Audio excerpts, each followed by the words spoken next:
Good morning, everybody. Thank you for being here for this session. Uh, Thank you, Sharmishta, for this very revealing and insightful book into your father, Pranab Mukherjee's uh, life and career as a parliamentarian, as the President of India. Uh, I'd like to start by asking you, in the book you mentioned going through 51 volumes of diaries. This book is mainly based on Pranab Mukherjee's unpublished diaries. Is that right? Uh, so, did your perspective on your father kind of change as you went through all these diaries? Good morning to everybody, and thanks a lot for the host of this beautiful festival at such a beautiful venue. And thank you, Nandini, for asking these very interesting questions, which we had a little discussion before. To answer your question, yes, of course, diaries are very personal, intimate documents. And my father had told me long time back, and he had mentioned during his lifetime also to many journalists that he is going to give them to the daughters, but only on the condition that only after, I mean, I can read them after he passes away. And whatever I want to do with those, it's up to me. But somewhere I felt that yes, there are certain things he wanted, perhaps, but nothing, it has to be done only posthumous. So I only started reading his diaries also after he passed away. And of course, it was a very emotional journey for me because my father was no longer there. And, to read such intimate thoughts. Yes, of course, there are many things about his political life, his personal life, about me also. And of course, there are many things which I edited out because things which were not very complimentary about me, obviously, I did not. Yes, what gave me an insight of him as a politician, that for a father, so for a daughter, the father is always a very strong, towering personality. And especially being who he was, I mean, he became a member of parliament in 1969, when I was just 4 years old. And since then his rise has been meteoric. He has always been a minister or a very very senior member of the opposition when Congress was not in power. So he was always this very towering personality and very, like a strong father figure. Not father figure, he was my father. So when I went through his diaries, I realized that how much of ups and downs he had to face, insecurities, struggles, problems, so that revealed a very humane side of my father to me.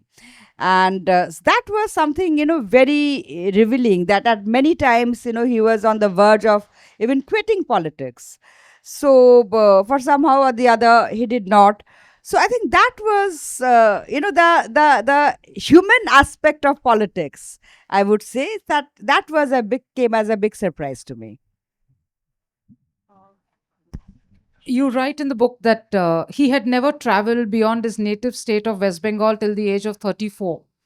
The first time he did so was to come to Delhi to take oath as a Rajya Sabha MP. Um, you've speculated about what must he have been thinking. Somebody who spent his entire first 30 odd years of his life in Bengal, and from there to be catapulted into national politics. What do you believe he was thinking? He never expressed his thoughts on this matter. You've written, but what do you think he was thinking? I mean, what I thought that, if I look back, what he must be thinking, it must be full of a sense of adventure, wonder, heading into a future which I'm definite that he did not perhaps thought it is going to be as turbulent or as glorious. We belong to a very very normal, ordinary, middle class family. My father was born and raised in a village in pre-independent India. My grandfather was a freedom fighter who spent most of his time in jail, and he was raised primarily by my grandmother with his elder and younger siblings, studying in a small village school for which he had to walk for 5 kilometers every day, to go up and down. So from that very humble background, he shot into Congress politics, I mean, at a national politics. So his journey must have been full of wonders, must have been full of surprises. And obviously, I'm sure, when he stepped into, he used to tell us a very interesting story, and which I narrated in the book, that when he entered the parliament for the first time in his life to take oath, I think that was 13th July 1969. And obviously the police, the security out there asked for his identity card. And but the last time in his life when he entered parliament, that was to give his farewell speech as the president of India. Nobody asked for his security. Everybody knew him by then. He was received by the vice president, by the speaker, and other dignitaries. So I think it was a fantastic journey, out of nobody, from being nowhere, from a very small rural village, a rural hamlet in Bengal, to end up being in the grandest resident in India. It was a long journey. You've written at length about his long run in Parliament, his own thoughts on the matter. Is there something you could tell us about from that glorious phase of his life? Yeah. For him, Parliament was literally the temple of democracy. And I titled one chapter in my book called Temple of Democracy. And some people who had, read the book, read the draft of it, they say it's a very cliched state. It's a very cliched title. Change it. I said it might be cliched, but that actually captures his sentiment and his emotions. And he spent, I don't know how many years. He was a 6-term Rajya Sabha member, 2-term Lok Sabha member, 1.5 actually, because in between he became president. So for him, Parliament was like everything. And, for the first time in his life, he came through the notice of the then Prime Minister Indira Gandhi through a speech in Parliament.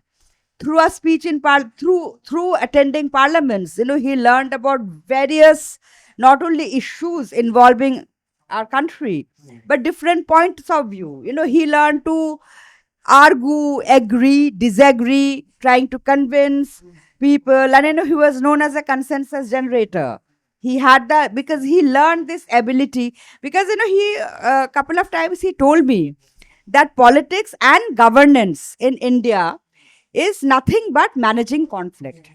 Because it's a very diverse group of people, diverse group of interests, not just based on religion, caste, class, economic group.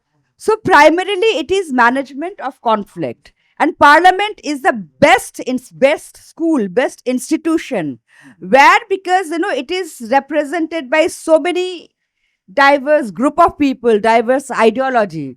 So that is the place to learn how to manage this conflict. You've written about one of Pranab's greatest fears was that a dysfunctional parliament would lose credibility and eventually erode people's faith in the system. What do you think Mr. Mukherjee would have made of the way Parliament is functioning or not functioning today? I don't think, I need to state on that, because there are many public records of speeches of him, both as a president and later, where he continuously pointed out during these speeches that you cannot disrupt a parliament.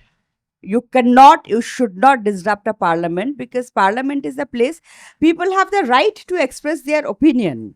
The government, this is the government's responsibility to listen. I mean, the government of the day is not just the government of the people who voted for them. I mean, it is also government for the people who did not vote for them, and that those people who did not vote are represented by the opposition. So this is the government's solemn responsibility to take the opposition along, to carry them along, and this is the government's responsibility to ensure smooth running of functioning. But this is also the opposition's responsibility not to disrupt. Dissent, yes. Debate, yes. But no disruption. So this is a trend, and which I have written in my book also, that, this has been a growing trend from many years, across political line. I mean, uh, that when people are in opposition, when governments are in opposition, they disrupt the parliament. They do not allow the house to function. So he has been very disturbed about it, and he has been continuously speaking publicly on it, because ultimately, I mean, and he would say that if people start losing faith in the institution of parliament, and just imagine, like, one act passed in parliament, it affects what, 1.4 billion people. It's not a joke. So this is something, it people have to take very, very, especially the members of parliament, they have to take their responsibility very, very seriously, very, very seriously. In fact, I would just give one example of a very dear friend of mine who is in parliament. I would not name that person. So I was telling that person, a young parliament, that why disruption of the house. So no, there are standing committees and select committees to look into the loopholes of the whatever the of the bills. I said, but yeah, standing committees and select committees, in that case, what is the point of spending so much money and electing so many people, if you guys thinks that this is just the responsibility of the standing committee and select committee to look into the bill, to look into the bills presented by the government. What are your jobs? Just not shouting on the floor of the house.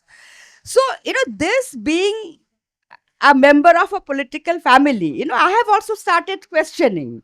Every day, I mean, I don't remember the figure, but every day there seems huge money, public fund is being spent to run the government. So obviously, people expect that there has to be a smooth running of the government, of the parliament. So that is, I think, responsibility of both the government and the opposition to ensure that. Because if parliament becomes dysfunctional, it affects every institution in the country. I think sir is sitting there, he would perhaps agree. Thank you, sir, for attending my session. Um, you've written at length and quoted from Pranab Mukherjee's writings on Indira Gandhi's influence on his life, on his ideas. She not only taught him the intricacies of politics and diplomacy, but guided him to become one of the most astute politicians of his generation with a razor sharp mind and instinct. Please tell us about how your father has written about Indira Gandhi and your own impressions of her.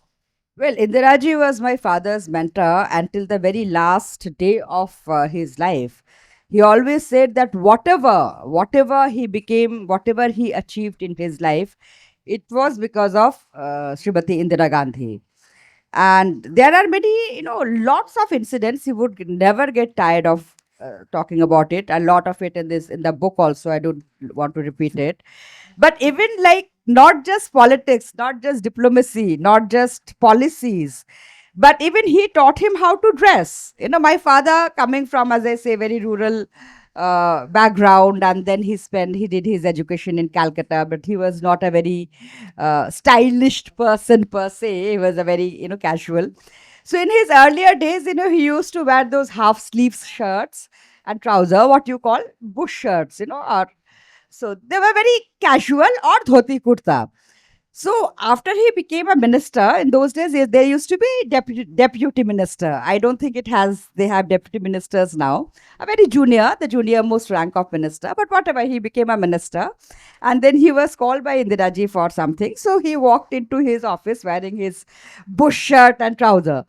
So he really got a dressing down from Indiraji for not dressing up properly. I mean, he said that, now, Pranav, now you are a minister, you have to attend formal meetings, you have to meet delegations, you have to meet people from industry, So you have to dress up more formally. And not only that, she called up my mother and asked her to ensure that, he dresses up. So since then, those bandgala, coats, they became very like my father's official dress code, and dhoti kurta for the political functions.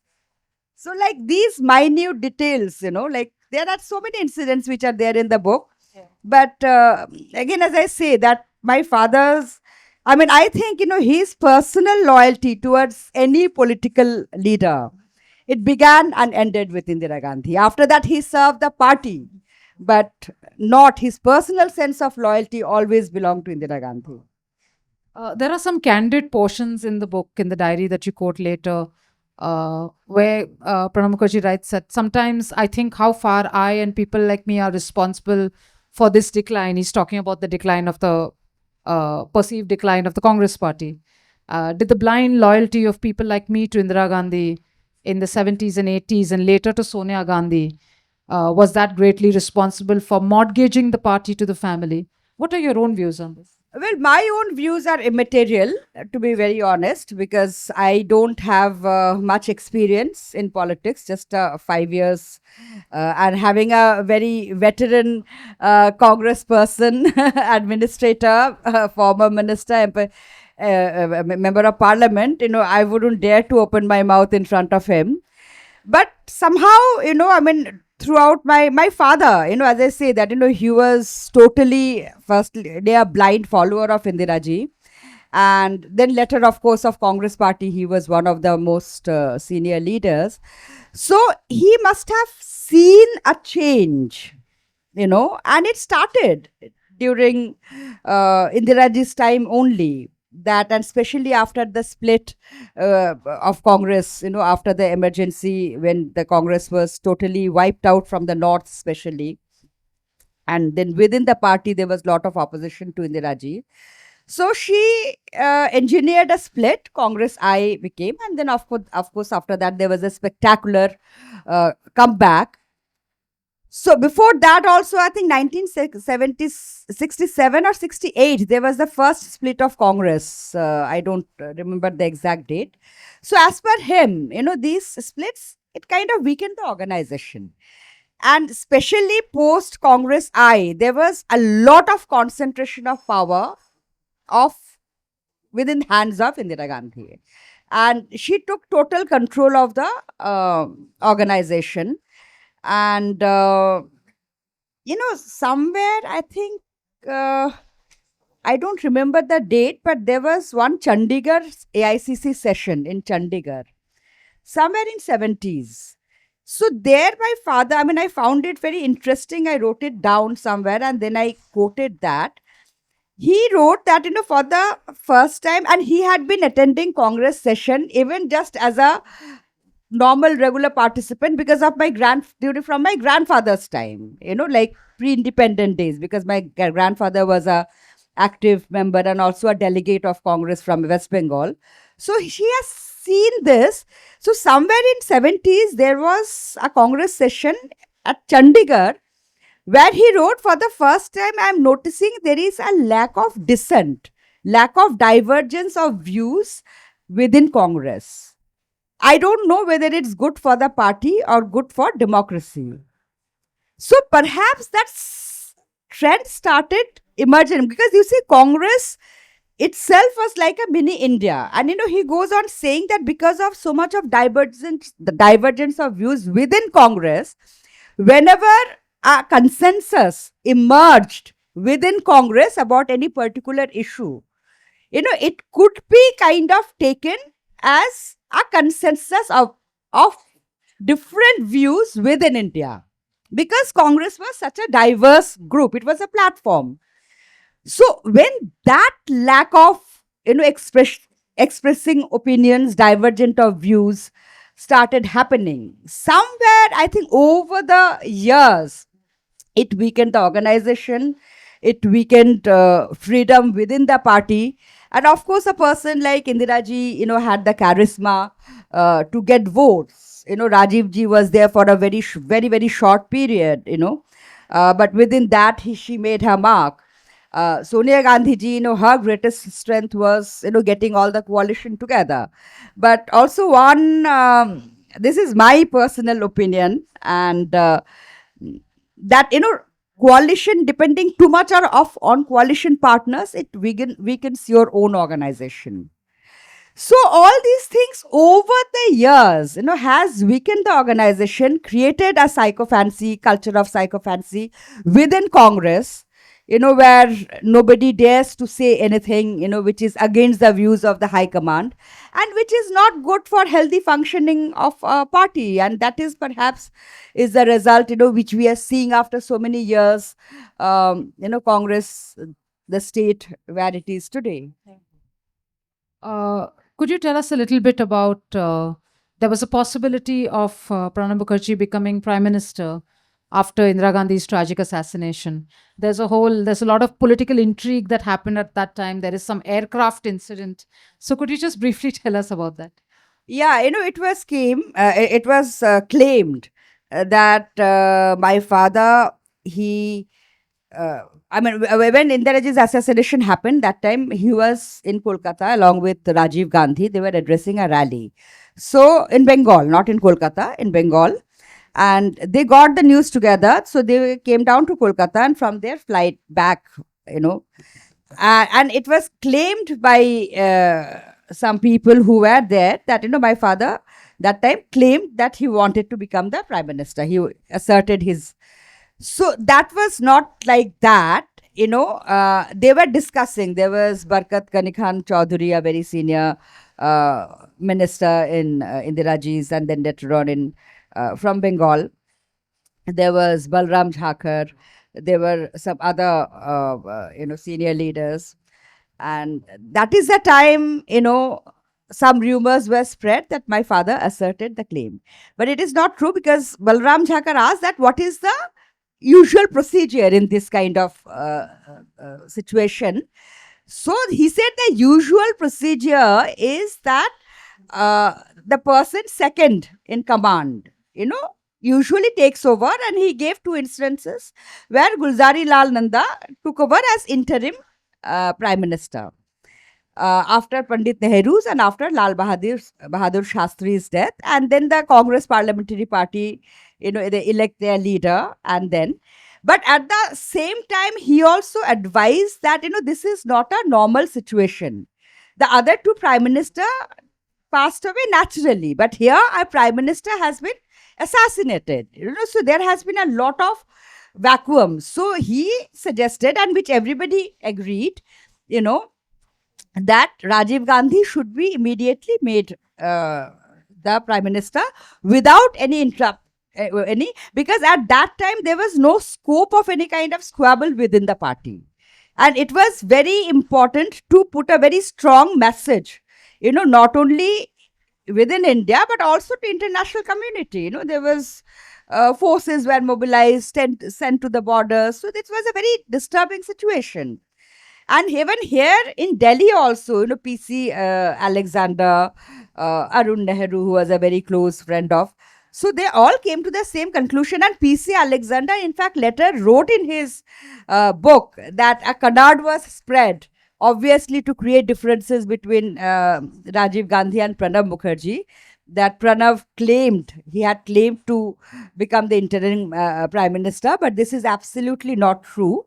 Because the moment I kind of suggested to him that Rajiv be made the prime minister immediately, he also immediately said that he is also of the same opinion. So this was deliberately spread by some people in the. In fact, my father thought. I mean, of course, he never published it during his autobiographies.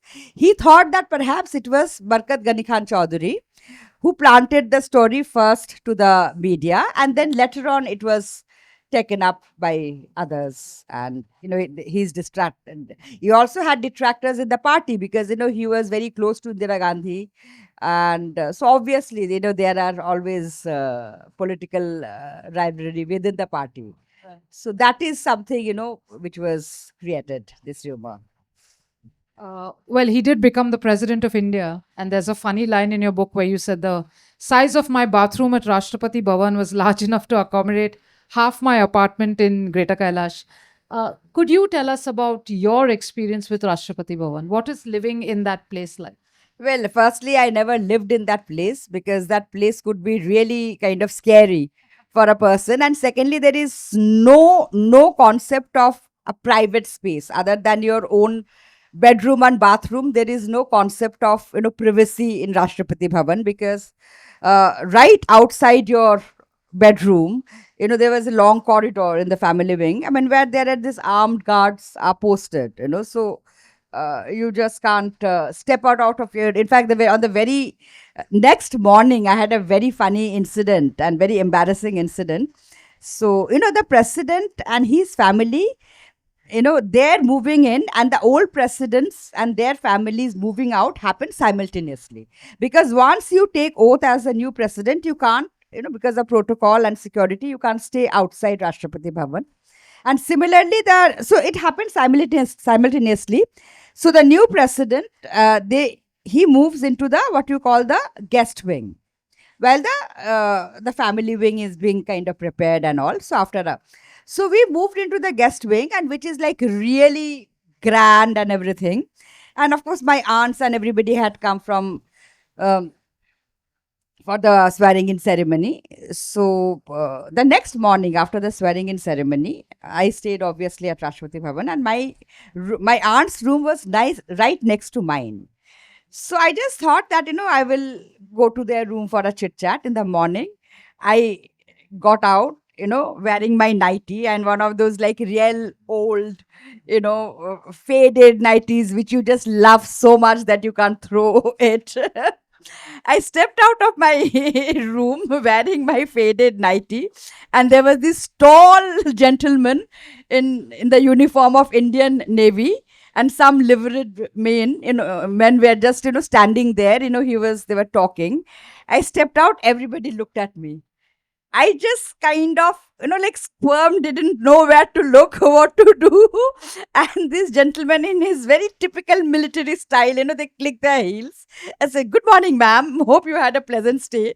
Ma'am just, mumbled something and just ran to my aunt's room.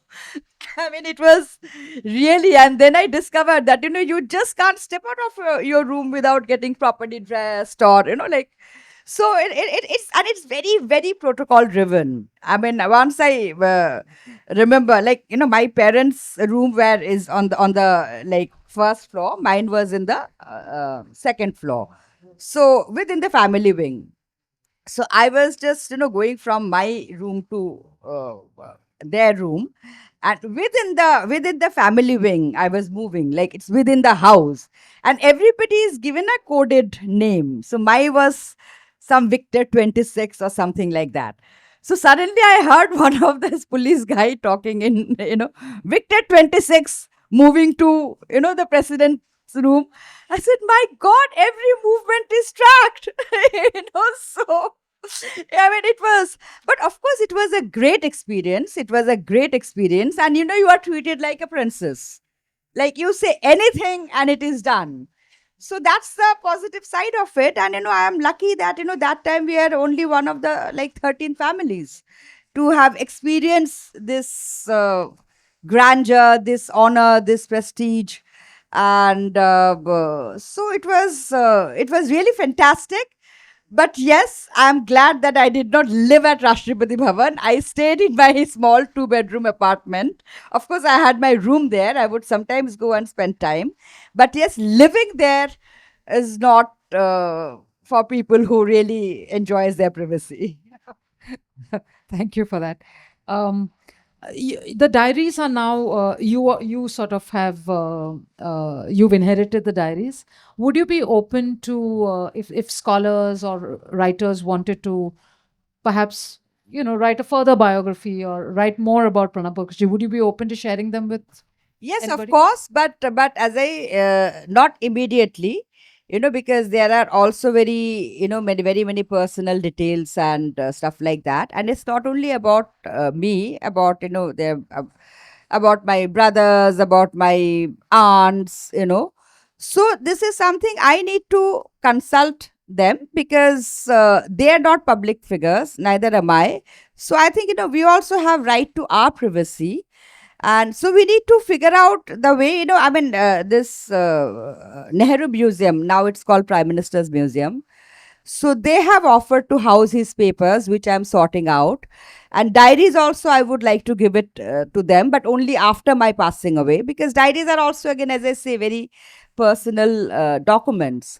But I also need to have a wider consultation with my families, that how do I give the diaries, like in what form, how? Definitely, because these are also like an insider's journey in a way, for 50 years, almost 5 decades. So it has got that historical value, but yet it has got our private values also. So we need to figure out a way how to go about it. Thank you very much, Ms. Mukherjee. We'd like to now throw it open to the audience. Are there any questions? Good morning, ma'am. So the question I am having is about Mr. Pranab Mukherjee's tenure as the External Affairs Minister, during which the 26/11 happened, and he was on the forefront of, there was a proper pushback against Pakistan in that sense. But in the hindsight, did he ever regret of not having an even stronger line against Pakistan for its sponsoring in terrorism? Like during that time, during the UPS second tenure, they never took a proper, sort of like a surgical strikes, for example. So Well, was there no, any there had been many surgical strikes even before also. Okay, I mean, but surgical strikes are never kind of openly publicized till very recently, till the new government came, because it's supposed to be like quite things. You are not supposed to kind of boast about it that we have crossed the border. But yes, at that time, both in his diaries also, and that time the foreign secretary was Mr. Shiv Shankar Menon. So he also wrote that the minister wanted to take a far more stronger kind of action. But then finally it was decided on advice of Mr. Menon and also the cabinet, whatever, with the prime minister, that if you create a warlike situation, ultimately what will happen, the international community will just put pressure, and they tend to divide, like it's 50-50. I mean, 50% responsibility India, 50% responsibility Pakistan. So that is not a solution. It is far more important to pressure diplomatic, to create diplomatic pressure on the Pakistan. And so that I think India was able to do very successfully. And within Pakistan also, they admitted that, I mean, of course, first they tried to say that these are non-state actors. But I remember my father's statement in parliament that non-state actors do not fall from heaven.